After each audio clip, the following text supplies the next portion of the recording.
গলেতে তসবির মালা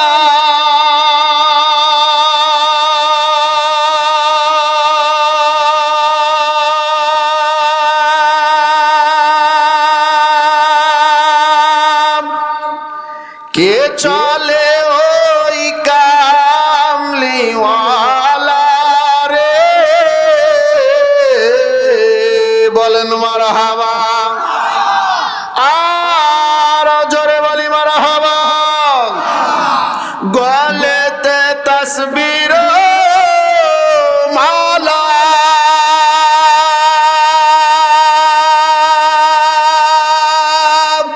কে চলে ওই কামলিওয়ালা রে, ওরে আমার বুকের দরগা তলায়, ওরে আমার বুকের দরগা তলায় তারে ডেকে নিয়ে আয় রাসূল নামে। কে এলো রে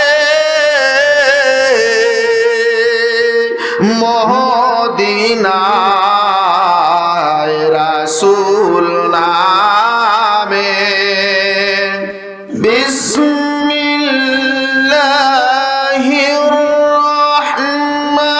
রহমানির রহিম।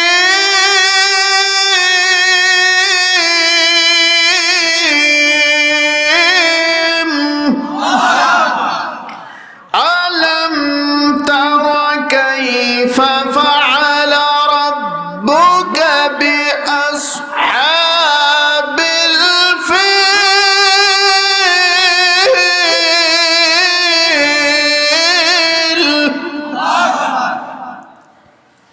ভাই বন্ধু মুসলমানের আমার, আয়াতের ব্যাখ্যা করতে গিয়ে মুফাসসির কোন দুই রকমের ব্যাখ্যা করেছেন। এক নম্বর ব্যাখ্যা তাফসীরে জালালাইনের সঙ্গে মিলে যাবে, আর দ্বিতীয় নম্বর ব্যাখ্যা তাফসীরে ইবনে আব্বাসের সঙ্গে মিলে যাবে। এ বন্ধু মুসলমানের আমার, তাফসীরে জালালাইনের ভাষ্য মতে দরদি নবী আমার দুনিয়াতে জন্ম নেওয়ার আগেই যেহেতু ঘটনাটি ঘটেছেন, ওই মুফাসসির হযরতে জালালউদ্দিন সুয়ুতী রাহমাতুল্লাহি আলাইহির ব্যাখ্যা করতে গিয়ে বলেন, দরদি নবী আমার জন্ম নেওয়ার পর থেকেই আমার নবীজি নবুয়ত প্রাপ্ত হওয়ার পূর্ব পর্যন্ত মাঝে মাঝে মাঝে মাঝে মুরব্বীদের মুখে আপনার কিনা ওই হস্তি বাহিনীর ধ্বংসের ওই ঘটনাটা প্রচলন ছিল।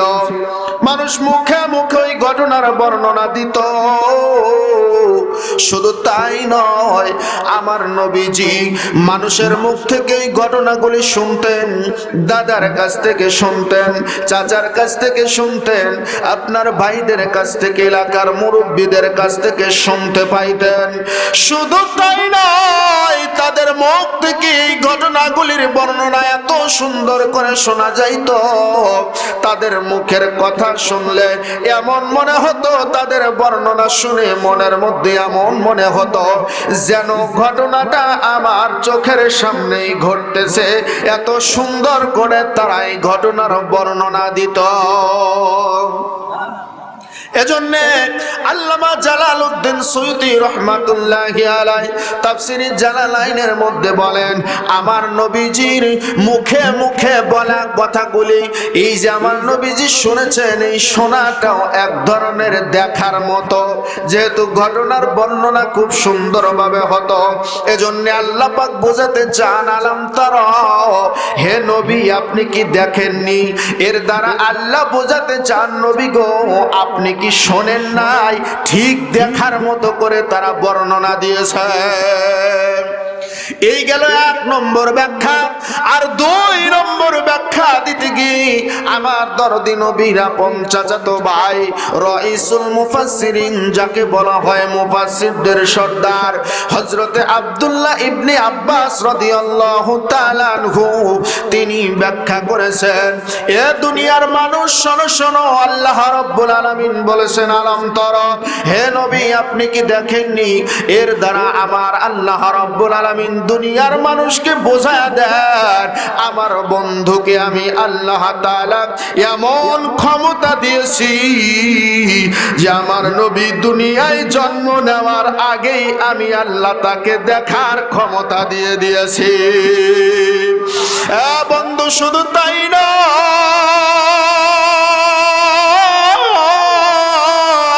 আল্লাহর যারা পয়গম্বর হন, আল্লাহ রাব্বুল আলামিন তাদেরকে জন্ম নেওয়ার আগে, আবার জন্ম নেওয়ার আগে যেমন আল্লাহ পাক তাদেরকে দেখার সুযোগ করে দেন, আবার দুনিয়াতে জন্ম নেওয়ার পর দুনিয়ায় থাকার অবস্থায়ও এমন শক্তি আল্লাহ পাক দান করেন। আবার দুনিয়া থেকে তারা যখন বিদায় নিয়ে চলে যান, আল্লাহ রাব্বুল আলামিন তাদেরকে কবরের মধ্যে, রওজার মধ্যে থেকে রুহানি হালাতে তামাম পৃথিবীখানা আমার আল্লাহ দেখার ক্ষমতা তাদের দিয়ে দেয়। সুবহানাল্লাহ। যে সুবহানাল্লাহ দিলেন, তাতে আপনাদের আওয়াজ শুনে এমন মনে হচ্ছে যে আমাদের শাহজাদপুরের 2-3 জন মহিলা ঝগড়া করলেও এর সাথে জোরে আওয়াজ হয়। তা আপনাদের সত্যি এত কমে গেছে? রোজার মাস আসলোই না আগে। আল্লাহর কোন একজন বান্দা ও বান্দি 20 টাকা দান করেছে, আল্লাহ পাক যেন কবুল করেন, বলুন আমিন। তাহলে আল্লাহর পয়গম্বরদেরকে আল্লাহ পাক এমন ক্ষমতা দেন, তারা দুনিয়ায় জন্ম নেওয়ার আগেও দেখেন, আর দুনিয়াতে আসার পরেও দেখেন, আবার দুনিয়া থেকে চলে যাওয়ার পরেও দেখতে পান। তাদেরকে আল্লাহ পাক এই ক্ষমতা দেন। বলবেন হুজুর দলিল দেন। বর্তমানে তো দলিল ছাড়া আবার কোনো কথা মানুষ বিশ্বাস করতে চায় না, কথা বোঝেন নাই? এবার দলিল যদি দিতে চাই, সর্বপ্রথম আপনাদেরকে দলিল দিব হাদিসের।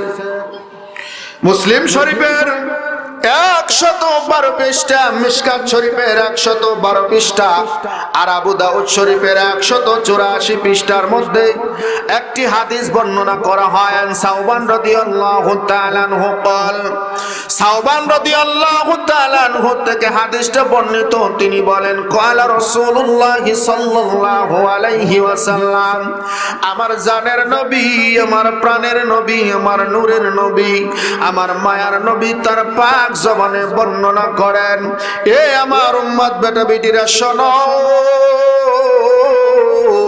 ইন্নাল্লাহ তাআলা, নিশ্চয়ই আল্লাহ তাআলা, জাওয়ালিল আরদ, সংকুচিত করেছে জমিনকে, ফারাওয়াইতু মাশারিকাহা ওয়া মাগারিবাহা, ফলে আমি নবী পূর্ব থেকে পশ্চিম পর্যন্ত দেখতে পাই।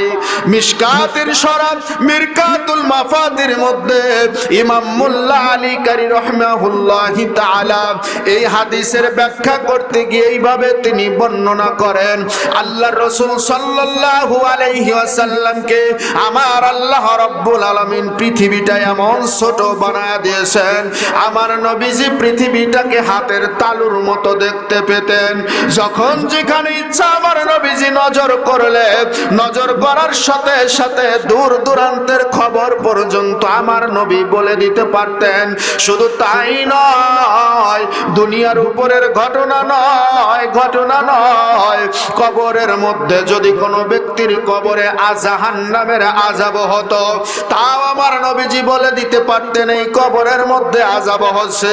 যদি কোনো কবরের মধ্যে আল্লাহর কোনো বান্দাকে আল্লাহ রাব্বুল আলামিন জান্নাতের উপহার দিতেন, জান্নাতের নিয়ামত দিতেন, আল্লাহর নবীজি কবরের পাশ দিয়ে হেঁটে গেলেই বুঝতে পারতেন এই কবর থেকে জান্নাতের সুঘ্রাণ আসতেছে। বলেন সুবহানাল্লাহ। বন্ধু মুসলমান, শুধু তাই নয়, হাদিসের ব্যাখ্যায় ইমাম মোল্লা আলী কারি বলেন, আল্লাহর নবীজির কাছে পৃথিবীটা ছিল হাতের তালুর মতো। একটা হাতের তালুর দিকে যদি একজন ব্যক্তি নজর করে তাকায়, হাতের তালুর কোন জায়গায় কি আছে তার যেমন দেখতে কোনো অসুবিধা হবেই না। আল্লাহর নবীজির কাছে পৃথিবীটা সে ওই রকম, পৃথিবীর যে কোনো প্রান্তে যে কোনো ঘটনা ঘটলে আমার নবীজির ওই বিষয়ে জানতে কোনো অসুবিধা হয় না। বন্ধু মুসলমানের আমার, শুধু তাই নয়, আল্লাহ রাব্বুল আলামিন সূরাতুত তাওবার 105 নম্বর আয়াত 11 নম্বর পৃষ্ঠা 11 নম্বর পারার দ্বিতীয় পৃষ্ঠার মধ্যে সূরা তাওবার 105 নম্বর আয়াতে আল্লাহ পাক বলেন, ওয়া কুল ই'মালু ফাসায়ারাল্লাহু আমালাকুম ওয়া রাসূলুহু ওয়াল মুমিনুন।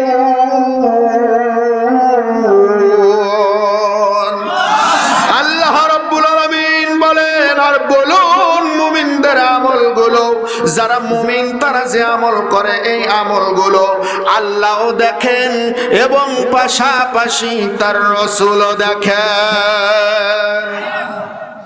আল্লাহ বলেন, আমি আল্লাহ যেমন দেখি আমার রাসূলও তেমন দেখে। উম্মত শুধু দুনিয়ায় নবীজি থাকাকালীন সময় মুমিন ছিল না, আমার নবীজি দুনিয়ায় থাকাকালীন সময় শুধু মুমিনের আমল চলতো না। নবীজি দুনিয়া থেকে এখন তো বিদায় নিয়ে আসেন রওজা মুবারকের মধ্যে, বর্তমান সময়েও কিন্তু মুমিন ব্যক্তিরা দুনিয়ার মধ্যে আমল করে, বলেন করে কি করে না? তাহলে বর্তমান মুমিনদের আমলগুলিও রওজা মুবারকে থেকে আমার নবীজি সমস্ত মুমিনের আমলগুলি দেখতে পান। জোরে বলুন সুবহানাল্লাহ। আমার মুর্শিদ দয়াময় তোমার দেখিবা আর মনে লয়, তোমার না দেখলে ভক্তের জীবন কেমনে রয়। মুর্শিদ আমার মুর্শিদ দয়াময় তোমার দেখিবার মনে লয়, কদম ডালে বৈশা মুর্শিদ ভাঙ্গো ও কদম বেরাগা, কদম ডালে বৈশা মুর্শিদ ভাঙ্গো ও কদম বেরাগা, শিশুকালে প্রেম শিখাইয়া যৌবন কালে দাগারে আমার মুর্শিদ দয়াময় তোমার দেখিবার মনে লয়। আমার মুর্শিদ দয়াময় তোমার দেখিবার মনে লয়। ভাই বন্ধু মুসলমানেরা আমার, আপনাদের কাছে আমি বলতেছিলাম আল্লাহর রাসূলকে আল্লাহ পাক এমন পাওয়ার দান করেছেন, রওজা মুবারকের মধ্যে থাকিয়াও উম্মতদের আমলগুলিকে দেখার ক্ষমতা আমার আল্লাহ দিয়েছেন। আল্লাহ রাব্বুল আলামিনের হাবিবের 1 নয় 2 নয় 8,500 মুজিজা দুনিয়ায় প্রকাশ হয়েছিল। কতটা বললাম? 8,500 মুজিজা প্রকাশ হয়েছিল। মাদারিজুন নবুওয়াত, আপনার জিক্রে জামিল, মাওয়াহিবুল্লাহ দুনিয়া সহ অসংখ্য কিতাবের মধ্যে বর্ণনা করা হয় 8,500 মুজিজা আমার আল্লাহ রাব্বুল আলামিন নবীর মাধ্যমে প্রকাশ করিয়েছিলেন। তার মধ্যে একটা মুজিজা ছিল আমার নবীজি দূর দূরান্তের ব্যাপারে জানতে পারতেন, বলে দিতে পারতেন, দেখতে পারতেন। নবী আমার বিদায় নেওয়ার পূর্বে সাহাবাদেরকে ডাক দেয়া বলে, আমার সাহাবারা শুনে নাও, শুনে নাও, আমাকে যে আল্লাহ রাব্বুল আলামিন 8,500 মুজিজা দান করেছেন, আমি একটা মুজিজা আমার সঙ্গে করে নিয়ে দুনিয়া থেকে চলে যাব না। আমার মুজিজাগুলি আমার প্রিয় উম্মতদের মধ্যে বন্টন করে দিয়ে যাব। তার মানে আল্লাহ রাসূলের এই মুজিজাগুলি বিভিন্ন ভাবে কারামাত হিসেবে আল্লাহর বিভিন্ন উম্মত আল্লাহর ওলি বান্দা যারা তাদের মাধ্যমে মুজিজাগুলি কারামাত আকারে বর্তমানেও প্রকাশ পায়। কথা বলেন ঠিক কি না? উদাহরণ দিতে গেলে বলতে হবে হযরতে ওমর ইবনুল খাত্তাব রাদিয়াল্লাহু তাআলা আনহুর কথা। হযরতে ওমর রাদিয়াল্লাহু তাআলা আনহু মসজিদে নববীতে যখন আপনার খুতবা দিতেছিলেন, যখন তিনি খলিফাতুল মুসলিমিন হয়েছিলেন, ঠিক ওই সময়ে মসজিদে নববীর খতিব ছিলেন। ওই মসজিদে নববীতেই আপনার কিনা খুতবা দিতেছিলেন। একদিন জুমার দিনে খুতবা দিতে আল্লাহর প্রিয় নবীজির প্রিয় উম্মত হযরতে ওমর ইবনুল খাত্তাব রাদিয়াল্লাহু তাআলা আনহু এই পর্যায়ে আপনার খুতবা দিতে হঠাৎ করে তিনি বলে ফেললেন, ইয়া সারিয়াতাল জাবাল, ইয়া সারিয়াতাল জাবাল, ইয়া সারিয়াতাল জাবাল। এই কথা বলতে হযরতে ওমর রাদিয়াল্লাহু তাআলা আনহু খুতবা শেষ করলেন। এবার খুতবা শেষ হওয়ার পরে সাহাবারা জিজ্ঞাসা করলেন, আমিরুল মুমিনিন খলিফাতুল মুসলিমিন ভাই ওমর আজম, আমরা আপনার কাছে জানতে চাই খুতবা দিতে ইয়া সারিয়াতাল জাবাল এমন বাড়তি কথা আপনি কেন বললেন? প্লিজ মনোযোগ। আপনাদের হাতে ধরি পায়ে ধরি, এদিক ওদিক তাকাবেন না, দয়া করে মেহেরবানি করে একটু মনোযোগ লাগা কথাটা শুনে দেন। আল্লাহর নবীর সাহাবারা জিজ্ঞাসা করে, আমিরুল মুমিনিন আপনি খুতবা দিতে হঠাৎ করে ইয়া সারিয়াতাল জাবাল এমন বাড়তি কথা আপনি কেন বললেন? ওমর আজম ডাকতে বলে, আমার সাহাবারা শুনে নাও, আমি ওমর যখন এই মসজিদে নববীতে দাঁড়ায় খুতবা দিতেছিলাম, এই খুতবা দিতে হঠাৎ করে আমার নজরে পড়লো এখান থেকে শত মাইল দূরে ওই জাবালে পর্বতের কাছে যুদ্ধক্ষেত্রে যাইয়া নবীর একজন জলিল কদর সাহাবী, ওই সাহাবীটার নাম ছিল আপনার কি নাম? সারিয়া রাদিয়াল্লাহু তাআলা আনহু। হযরত ওমর বলে, আমি দেখতে পাইলাম আমার ভাই সারিয়া ওই যুদ্ধক্ষেত্রে বিপদগ্রস্ত হয়েছে। এই মসজিদে নববীতে দাঁড়ায় আমি দেখলাম আমার ভাই সারিয়া বিপদগ্রস্ত, তাই আমি তাকে ওই বিপদ থেকে উদ্ধার করার জন্য আমি সারিয়াকে সাবধান করে দিলাম, সে যেন পর্বতের উপরে জাবালে পর্বতের উপরে আরোহণ করে, কারণ তাকে পিছন থেকে আক্রমণ করার জন্য শত্রু বাহিনী এগিয়ে আসে। এ বন্ধু, সবার ঈমান সবার বিশ্বাস তো সমান নয়।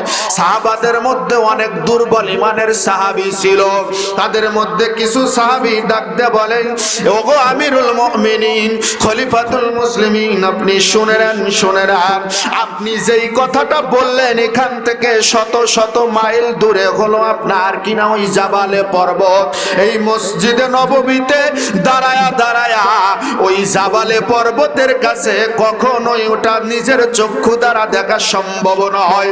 হযরত ওমর রাদিয়াল্লাহু তাআলা আনহু ডাকতে বললেন, না আমার কথা যদি তোমাদের বিশ্বাস না হয় তাহলে কয়েকটা দিন অপেক্ষা করো, আমার ভাই সারিয়া যখন যুদ্ধক্ষেত্র থেকে ফিরে আসবে তাকে জিজ্ঞাসা করে নিবা। কয়েকদিন পর বর্ণনা মতে আপনার 21 দিন পর সারিয়া বাড়িতে চলে আসলো। বাড়িতে চলে আসার পরে সাহাবারা যাইয়া সারিয়ার ঘরের দরজার সামনে ধন্না দিলেন, ডাক দিয়ে বলে, ওগো নবীর সাহাবী ভাই সারিয়া, আমরা জানতে চাই ওই জাবালে পর্বতের কাছে কি এমন ঘটনা ঘটেছিল। এবার সারিয়া ডাকতে বলে, আমি যুদ্ধক্ষেত্রের মধ্যে সামনের শত্রুদেরকে প্রতিহত করার জন্য এমন ভাবে মজেছিলাম, এমন ভাবে আমি তাদের প্রতি মনোযোগ দিয়েছিলাম, পিছন থেকে আমার শত্রুরা আমাকে আক্রমণ করার জন্য তারা প্ল্যান সাজিয়ে পিছন দিক থেকে আসতেছিল, এইটা আমি জানতে জানতাম না। হঠাৎ করে আমি শুনতে পাইলাম আমার নবীজির সাহাবী বর্তমান আমিরুল মুমিনিন আমাদের প্রিয় নেতা হযরতে ওমর ইবনুল খাত্তাব আমাকে ডাকতেছে, সারিয়া ইয়া সারিয়াতাল জাবাল, এইভাবে ইয়া সারিয়াতাল জাবাল, এ সারিয়া তুমি সাবধান হয়ে যাও, জাবালে পর্বতের উপরে আরোহণ করো। আমি জাবালে পর্বতের উপরে দৌড়াইয়া আরোহণ করলাম। পর্বতের চূড়ার উপরে উঠার পরে দেখতে পাইলাম আমি যেই জায়গায় অবস্থান করতেছিলাম তার অপোজিট থেকে, পিছন দিক থেকে শত্রু বাহিনী আক্রমণ করতেছিল। আমি তাদেরকে দেখার পরে সতর্ক হয়ে গেলাম, তাদের সাথে যুদ্ধ করলাম। ওই যুদ্ধের ময়দানে আল্লাহ পাক আমাদের মুসলমানদের পক্ষে বিজয় দিয়ে দিল। যেই আল্লাহ পাকের হাতে আমার জান, আমার জীবন বন্দী, ওই আল্লাহ রাব্বুল আলামিন জাত পাকের সিফাতের কসম করে বলছি, আল্লাহর কসম, আল্লাহর কসম, আল্লাহর কসম, ওই জাবালে পর্বতের কাছে আমি সারিয়া কেবলমাত্র ওমর ফারুকের আওয়াজই শুনতে পাই নাই। ওমর ফারুক যেমন আমাকে বিপদগ্রস্ত দেখিয়া ওমর ফারুক যেমন আমাকে সতর্ক করেছিলেন, আমি ওই জাবালে পর্বতের মধ্যে দাঁড়ায়া ওই সময়ে ওমর রাদিয়াল্লাহু তাআলা আনহুর চেহারা পর্যন্ত আমি দেখেছিলাম।